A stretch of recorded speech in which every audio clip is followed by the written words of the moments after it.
मध्य प्रदेश विधानसभा में उपनेता प्रतिपक्ष हेमंत कटारे ने बयान जारी कर कहा कि उनके द्वारा भोपाल प्रदेश कांग्रेस कार्यालय में एक प्रेस वार्ता आयोजित कर पूर्व मंत्री भूपेंद्र सिंह पर आरोप लगाए गए थे, जिसमें उन्होंने बताया कि सौरभ शर्मा की नियुक्ति भूपेंद्र सिंह की नोटशीट पर की गई।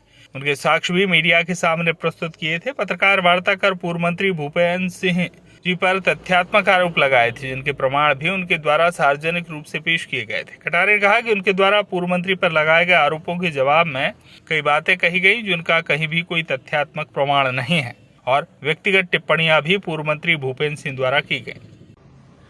कल मेरे द्वारा पत्रकार वार्ता आयोजित कर पूर्व मंत्री भूपेंद्र सिंह जी पर तथ्यात्मक आरोप लगाए गए थे और जो मैंने आरोप लगाए उस हर एक आरोप का मैंने तथ्य और एक संबंधित कागज प्रस्तुत किया, जिससे कि मेरे आरोप प्रमाणित हो रहे थे।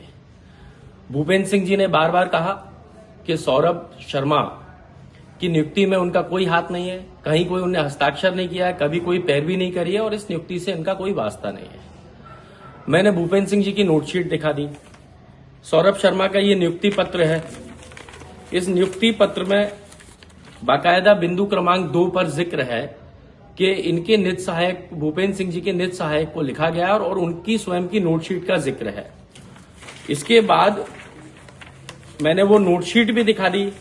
ये वह नोटशीट है जिसमें भूपेंद्र सिंह जी का हस्ताक्षर है और वो स्वयं कलेक्टर के एक ऐसे पत्र का संज्ञान ले रहे हैं जो कलेक्टर ने उनको कभी लिखा ही नहीं है, लेकिन स्वतः संज्ञान ले रहे थे क्योंकि उनको इस भ्रष्टाचारी सौरभ शर्मा को संरक्षण देकर के मोटी कमाई करनी थी।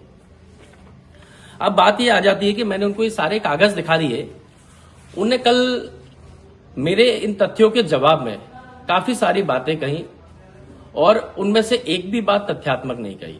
जितनी भी बातें कही उनका कोई भी तथ्य नहीं दिया, सारी निराधार और हवाई बातें कही। उनने काफी निजी बातें भी कही, उनका भी मैं उत्तर दे दूंगा अभिमानी जी को। लेकिन पहले मैं ये पूछना चाह रहा हूं, मेरे स्वर्गीय पिताजी भी मंत्री रहे हैं। जितना इन्होंने नोटशीट पर लिख दिया, इतना लिखना पर्याप्त होता है किसी भी आरक्षक को नियुक्ति दिलाने हेतु। मेरे राजनीतिक पृष्ठभूमि है और मैं स्वयं भी राजनीति कर रहा हूं। मैं जानता हूं कि किसी भी मंत्री का आरक्षक की नियुक्ति में कोई भी हस्तक्षेप नहीं किया जाना होता है नियम अनुसार, लेकिन माननीय भूपेंद्र सिंह जी ने न सिर्फ हस्तक्षेप किया बल्कि दबाव डाल करके ट्रांसपोर्ट के अधिकारियों से इस आरक्षक की नियुक्ति करवाई और बाद में इस आरक्षक ने भ्रष्टाचार को फैलाकर पूरे मध्य प्रदेश को कलंकित किया। जहां सोने के बिस्किट जब्त हुए मध्य प्रदेश में, चांदी के बिस्किट जब्त हुए, पूरा प्रदेश आज कलंकित हुआ, तो उसमें पूरी देन माननीय भूपेंद्र सिंह जी की है। मैं पूछना चाहता हूं भूपेंद्र सिंह जी से कि आपने कहा था कि यदि कोई भी प्रमाण या साक्ष्य मैं सामने रख दूंगा या कोई भी सामने रख देगा तो आप राजनीति से संन्यास ले लेंगे। तो मेरा प्रश्न है कि आप कब संन्यास लेंगे, कृपया करके बताएं। मैं चाहता हूं कि आपने लंबी राजनीति करी है, आपका संन्यास सम्मानपूर्वक होना चाहिए। तो मैं स्वयं आपके संन्यास में शामिल होने आऊंगा और मैं आग्रह करूंगा कि आप सम्मानता से संन्यास ले लें, नहीं तो आपको बेइज्जती पूर्वक पार्टी से बाहर निकाला जाएगा भ्रष्टाचार के आरोपों में। मैं अपने सभी पत्रकार साथियों से मैं चाहूंगा कि वो भूपेंद्र सिंह जी से ये पूछें कि जो कागज और जो मैंने तथ्य दिखाए हैं उन पे वो बात क्यों नहीं कर रहे हैं, उनका वो उत्तर क्यों नहीं दे रहे हैं। बाकी तमाम वो खुद के परिवार के, उनके बब्बा, उनके अब्बा, उनका सबका बताया, उनने मेरे भाई का, सब चीजों का बताया, लेकिन उन कागजों के बारे में कोई भी विश्लेषण नहीं दिया। क्या वो कागज सही है कि नहीं, और जिस ट्रांसपोर्ट विभाग के अधिकारियों से आपने उस फाइल को, पूरी नस्ती को गायब करवाया है, मैं उसका भी मुझे पूरा ज्ञान है। और आप चिंता मत कीजिएगा, पूरी फाइल भी सामने आएगी, पूरा सच भी सामने आएगा। और जिन अधिकारी इसमें संलिप्त है, मैं उनको इस वीडियो के माध्यम से चेतावनी दे रहा हूं कि भ्रष्टाचारी भूपेंद्र सिंह को मत बचाना, नहीं तो आप भी चपेट में आ जाओगे, वो तो बचेंगे नहीं, आप फ्री फोकट में चले जाओगे। साथ ही में जो मैंने प्रश्न पूछे उनका भूपेंद्र सिंह जी कब उत्तर देंगे, बड़ी बेबाकी से आपने बात कही, मेरे प्रश्नों का उत्तर कब आएगा मैं उसकी प्रतीक्षा करूंगा। आप कहेंगे तो मैं आपके निवास पर आकर के उसका उत्तर ले लूंगा। अभी एक घटनाक्रम और हुआ जिसमें भूपेंद्र सिंह जी पहले तो वीडी शर्मा जी को, मोहन यादव जी को खुली चुनौती देते दिखाई दिए। मंचों से नदारद हो जाना, वीडी शर्मा को यह कह देना कि भाई तुम पार्टी बनकर के काम कर रहे हो। उन्होंने काफी बड़ी बड़ी बातें करी, तो मुझे लगा भूपेंद्र सिंह काफी दमदार नेता है। मुझे लगा, मैंने कहा दम है इस नेता में। लेकिन आपकी कितनी जल्दी हवा निकल गई। 15 तारीख को आपने चिट्ठी लिखी और वापस वीडी शर्मा जी के गुणगान करने लगे चिट्ठी में। आपकी या तो बोलने की दम मत रखो, और बोल रहे हो तो उस पर टिकना चाहिए। भूपेंद्र सिंह जी, आपकी इतनी जल्दी हवा निकल गई, कम से कम गिड़गिड़ाते तो नहीं। ऐसा लग रहा था कि जैसे कि वीडी शर्मा जी कोई नेता नहीं, कोई आपके ईश्वर हो गए। आप एकदम गिड़गिड़ा गिड़गिड़ा कर उनकी प्रशंसा कर रहे थे, और उस चिट्ठी में साफ झलक रहा था कि आप कितने घबराए हुए हैं। कल की प्रेस वार्ता में भी जो आपने बातें कही, मैंने बड़ा गौर से देखा। आपकी कई बार जबान लड़खड़ा रही थी। आप जो आरोप लगा रहे थे उसमें स्पष्ट प्रतीत हो रहा था कि आप काफी घबराए हुए भूपेंद्र सिंह है। वो भूपेंद्र सिंह नहीं है जो जब पहले मंत्री होकर के बेबाकी से बात बोलते थे। तो मेरा यह कहना है, इसमें कोई डरने की बात नहीं है। जो आपने कुकर्म किए हैं वो सामने आएंगे, उनको सामने लाने की दायित्व मेरा है, पूरी मेरी कांग्रेस पार्टी का है। अभी मैंने एक फाइल खोली है, इसके बाद मैं आपके सेंट्रल पार्क राजेश शर्मा से जुड़े हुए सब जो प्रकरण है वो भी खोलूंगा, गैमन से जुड़े हुए प्रकरण भी खोलूंगा, और भी जो जो चीजें आएंगी, सोने के बिस्किट से आपके क्या ताल्लुकात है, मैं सब खोलूंगा एक एक करके। आप उसमें चिंतित मत रहिएगा।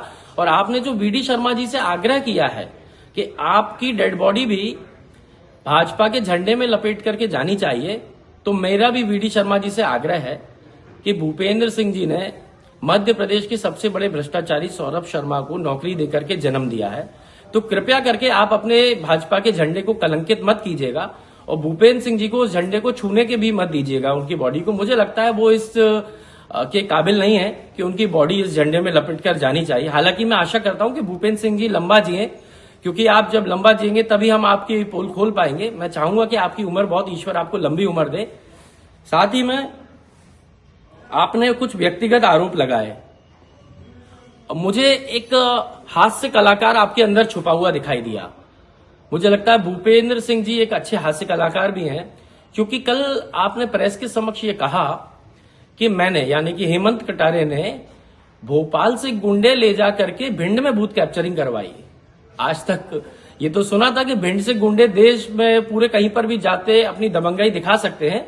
ये मैं पहली बार सुन रहा हूं कि भोपाल के गुंडे भिंड में जाकर के बूथ कैप्चरिंग कर ले। मुझे लगता है इस पर आपके पार्टी के लोग भी हंसेंगे, और यदि आप पुनर्विचार करेंगे तो आपको भी हंसी आनी चाहिए। आप तो गृह मंत्री हैं, आपकी सरकार भी थी, भारतीय जनता पार्टी की सरकार थी जब मैं चुनाव लड़ा था। भोपाल के गुंडे जाके भिंड में बूथ कैप्चरिंग कब से करने लगे? मुझे थोड़ा सा इसमें थोड़ा सा विस्तार से बताएंगे तो बड़ा अच्छा लगेगा, क्योंकि बड़ी हास्यास्पद बात थी। आपने काफी सारे व्यक्तिगत आरोप लगाए, उन पे भी आपको मैं उत्तर दे देता हूं। आपने सुधीर शर्मा जी का बोला कि मैंने पहले पत्र लिखा उनके बारे में और बाद में उस बात का खंडन कर दिया। तो मैं आपको बता देना चाहता हूं माननीय, मैंने आज तक कभी भी सुधीर शर्मा के संबंध में कोई खंडन नहीं किया है। मैंने माननीय मुख्यमंत्री जी को पत्र लिख के सुधीर शर्मा जी के बारे में पूछा। आपके पार्टी के मुखिया डॉक्टर मोहन यादव जी आज तक उसका जवाब मुझे नहीं दे पाए हैं।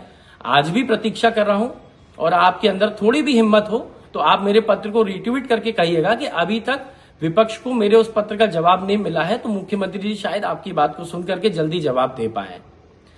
दूसरी बात, आपने मेरे केस के बारे में कहा, आप बाकी केसों का जिक्र करना भूल गए।